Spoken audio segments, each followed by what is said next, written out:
Hey everyone, welcome back to another video. In this video, I'm going to be reviewing this AtHope Office Chair.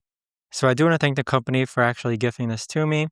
And so what we essentially have here is a chair with a great lower back support. And then you also have an adjustable headrest. This took about 15 minutes to go ahead and assemble. The armrests do swivel out of the way just like this. You do have a foot plate that you're able to go ahead and rest your legs on.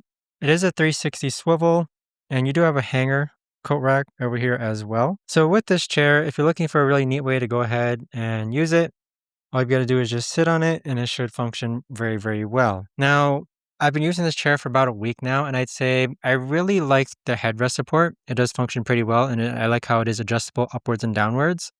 The armrests being able to remove or like kind of swivel out of the way, I feel like it's a bit tough at first, but I feel like it'll loosen up over time.